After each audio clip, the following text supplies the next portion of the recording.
The goal for this robot was to create an autonomous AI robot that can monitor ecosystems, like sample soil, sample water, and kind of monitor it and figure out what's wrong and where the imbalances are within an ecosystem so that wildlife centers can have a more accurate reading on what's going on in ecosystems and how to fix it. So to collect soil, you need field scientists, you need to collect data and samples and send them to labs, and it's expensive. So we're going to try to solve that using artificial intelligence so that the robot can focus on the soil sample testing instead of the scientist, which can focus on other stuff. So, and there's a lot of benefits to this because in AI, the technology is adaptable.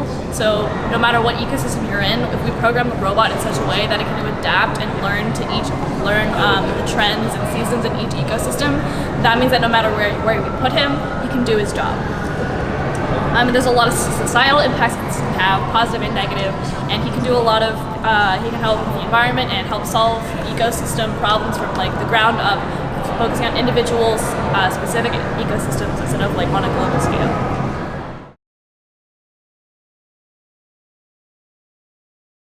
So the main purpose of this program is just kind of like a proof of concept as to what kind of things Cosmo could do. So these cubes are representing soil and water samples. The orange represents soil, blue represents water.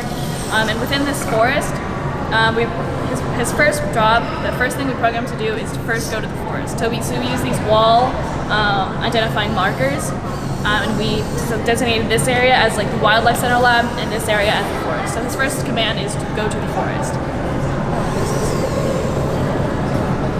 And once he goes there, what he does is he just wanders around until he finds either, if we tell him to get soil, he'll wander around until he finds one of these cubes. And if we tell him to get water, he'll wander around until he finds a blue cube. And once he gets it and he picks up the cube, depending on which one he picks up, will change color because one of these cubes is something that's like silty and clayey and the other one is a different type of soil. So once he picks it up, it'll change color. And when he picks up when it changed color, that's like kind of a symbol for him like testing and analyzing the soil sample. And once he picks it up, he'll bring it from the forest into the wildlife center.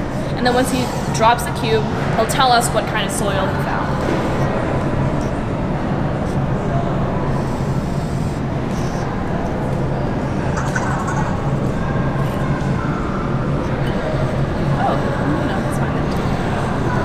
now that he has the sample, he should return back over here.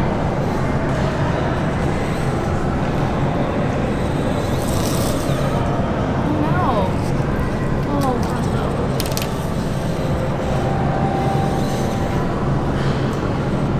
Looks like he's just wandering. Yeah. I'll say this. If you guys need to, you can sort of. No, it's okay. He's just.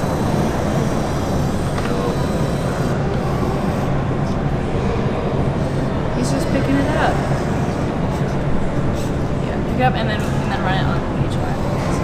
There we go. Okay, there we go, guys.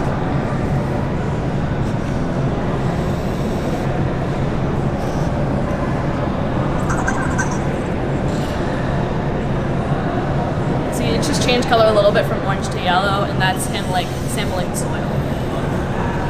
So now and one of the hardest things about this was trying to like map it out, because the way Cosmo is designed with these wall markers is kind of designed to be able to navigate in like a room or like a model like building where you have 4 walls or 2 walls or 3 walls.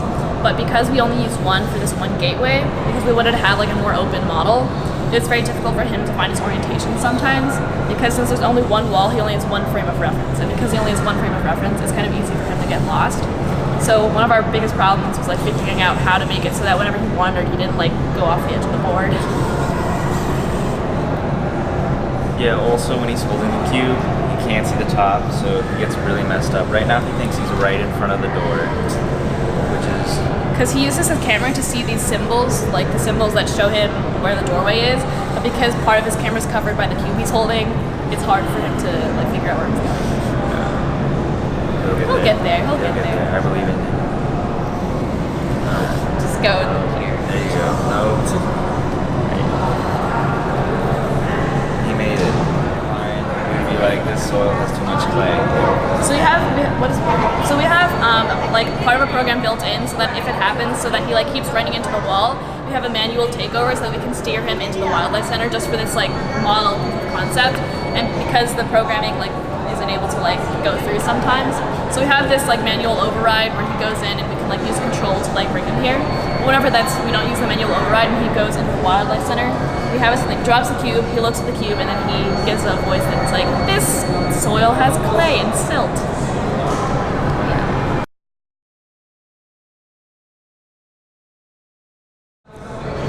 The environment, Mother Earth is just really great. The programming is all when and do statements, and even like simplistic program, they're all if statements. So it's really weird because it's different states instead of just one big file. That was very different from what I'm used to. Then we had different problems. He's like a programmer, so he just had a different, like a hard time with switching this kind of programming, and I'm just like not a programmer, so I had a difficult time like figuring out the whole programming thing, the programming world. So I think we just had a similar struggle in like figuring out how to make him do what we want. Yeah.